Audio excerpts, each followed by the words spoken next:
Bismillahirrahmanirrahim. Assalamualaikum warahmatullahi wabarakatuh. Sebelumnya perkenalkan, saya Yusran Wisnuatul Syarifudin dengan NIM 4112011101 dari jurusan Informatika kelas D 2020. Kali ini saya akan mempresentasikan mengenai ujian akhir semester kecerdasan buatan yang diampu oleh Pak Dosen Ridwan Ilyas, Eskom MT. Baik, pertama kita masuk ke bab searching. Bagaimana cara kecerdasan buatan menemukan solusi dari ruang solusi dalam bentuk graf atau tree? Graf sendiri terdiri dari node-node yang menunjukkan keadaan, yaitu keadaan awal dan keadaan baru yang akan dicapai dengan menggunakan operator. Node-node dalam graf keadaan saling dihubungkan dengan menggunakan arch, busur yang diberi panah untuk menunjukkan arah dan suatu keadaan berikutnya. Ini merupakan contoh graf. Ada tree, merupakan struktur pohon yang digunakan untuk menggambarkan keadaan secara hierarkis. Node yang terletak pada level O disebut akar. Node akar menunjukkan keadaan awal dan memiliki beberapa percabangan yang terdiri atas beberapa node yang disebut anak. Node yang tidak memiliki anak disebut daun, menunjukkan akhir dari suatu pencarian, dapat berupa tujuan yang diharapkan, goal, atau jalan buntu, end. Dan ini merupakan contoh dari tree. Berikutnya, kenapa fungsi objektif dalam pencarian heuristik dibutuhkan? Fungsi heuristik adalah cara untuk menginformasikan pencarian tentang arah ke suatu tujuan. Ini menyediakan cara yang tepat untuk menebak mana dari simpul yang akan mengarah ke tujuan. Fungsi evaluasi atau fungsi objektif yang dapat menyatakan baik buruknya suatu solusi terhadap permasalahan.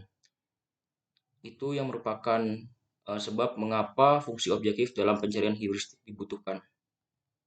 Berikutnya, dalam algoritma simulated annealing, komponen apa saja yang paling berpengaruh dalam mencari solusi? Di dalam simulated annealing, terdapat 4 komponen yang harus dirancang secara hati-hati dan berpengaruh dalam pencarian solusi, yaitu pertama ada representasi permasalahan ke dalam suatu solusi, kedua ada proses modifikasi solusi dalam solusi baru, ketiga fungsi evaluasi atau fungsi objektif yang dapat menyatakan baik buruknya suatu solusi terhadap permasalahan, keempat jadwal penurunan suhu atau annealing schedule dalam proses annealing. Berikutnya kita masuk ke bab logika. Di sini bagaimana cara kerja mesin logika dalam menyelesaikan persoalan di bidang kecerdasan buatan. Cara kerja mesin logika dalam menyelesaikan persoalan di bidang kecerdasan buatan yaitu dengan menggunakan statement atau pernyataan yang menentukan pernyataan tersebut true atau false, yaitu benar atau salah. Lalu jelaskan salah satu contoh kasus kecerdasan buatan yang diselesaikan dengan pendekatan logika. Salah satu contoh kasus kecerdasan buatan yang diselesaikan dengan pendekatan logika yaitu metode dengan logika fuzzy atau biasa disebut dengan fuzzy logic. Logika fuzzy adalah metodologi sistem kontrol pemecahan masalah yang cocok untuk diimplementasikan pada sistem logika klasik. Segala sesuatu bersifat biner, sehingga semua ini dapat mempunyai nilai keanggotaan 0 atau 1, contoh iya atau tidak, sama atau tidak sama. Logika fuzzy memungkinkan nilai keanggotaan berada di antara 0 dan 1. Contoh agak mirip, sedang hampir mendekati, dan lain-lain. Ini merupakan contoh dari logika fuzzy. Berikutnya kita masuk ke bab machine learning.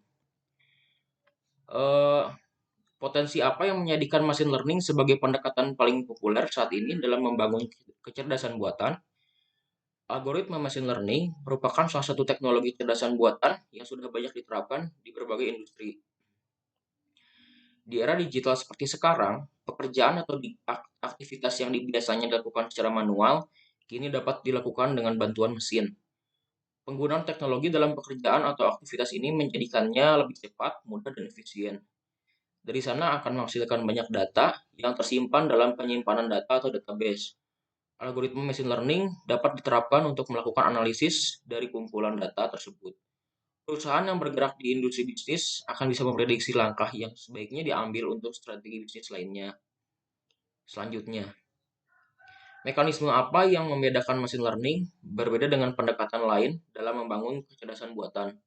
Yang pertama ini ada supervised learning, yaitu algoritma machine learning yang paling populer di mana data yang digunakan dalam pembelajarannya adalah data yang berlabel. Supervised learning digunakan untuk memprediksi yang akan terjadi di masa mendatang menggunakan data lampau yang tersedia. Beberapa algoritma yang termasuk dalam supervised learning yaitu logistic regression, decision tree, random forest, k-nearest neighbor atau KNN, dan naive Bayes. Kedua ada unsupervised learning yang merupakan kebalikan dari supervised learning, di mana data yang digunakan dalam pembelajarannya adalah data yang tidak berlabel. Algoritma ini mengidentifikasi data berdasarkan fitur tertentu, kepadatannya, dan strukturnya. Unsupervised learning dapat menemukan pola tersembunyi pada sekumpulan data tersebut. Beberapa algoritma yang bisa digunakan dalam unsupervised learning yaitu K-means clustering dan hierarchical clustering. Berikutnya ada reinforcement learning, yaitu algoritma yang mempelajari data dengan sendirinya berdasarkan pada lingkungan yang mempengaruhinya untuk mencapai suatu tujuan tertentu. Algoritma ini dapat digunakan dalam proses pengambilan keputusan secara spesifik. Selain itu, juga dapat digunakan untuk memecahkan masalah dalam bisnis. Terakhir, pilih dan jelaskan salah satu teknologi kecerdasan buatan yang dibuat dengan pendekatan machine learning. Membuat model machine learning yang akurat akan mampu mengidentifikasi dan melokalkan beberapa objek dalam satu gambar tetap menjadi tantangan utama dalam fisik komputer. Namun, dengan kemajuan terkini dalam pembelajaran mendalam, aplikasi deteksi objek lebih mudah untuk dikembangkan daripada sebelumnya. Object Detection API TensorFlow adalah framework open source yang dibangun di atas TensorFlow yang memudahkan pembuatan pelatihan dan penerapan model deteksi objek. Object detection adalah proses menemukan contoh objek dunia nyata seperti mobil, sepeda, TV, bunga, dan manusia dalam gambar diam atau video. Ini memungkinkan pengenalan pelokalan dan deteksi beberapa objek dalam gambar yang memberi kita pemahaman yang lebih baik tentang gambar secara keseluruhan. Ini biasanya digunakan dalam aplikasi seperti pengambilan gambar, keamanan, pengawasan, dan sistem bantuan pengemudi tingkat lanjut atau ADAS. Deteksi objek dapat dilakukan melalui berbagai cara, yaitu deteksi objek berbasis fitur, deteksi objek Viola-Jones, klasifikasi SVM dengan fitur HOG, juga deteksi objek pembelajaran mendalam. Ini merupakan contoh detection objek, di mana ini merupakan deteksi objek berupa benda, ini TV atau monitor, ini buah jeruk, dan ini pisang. Terima kasih, mungkin cukup sekian dari yang dapat saya sampaikan, kurang lebihnya mohon maaf. Wassalamualaikum warahmatullahi wabarakatuh.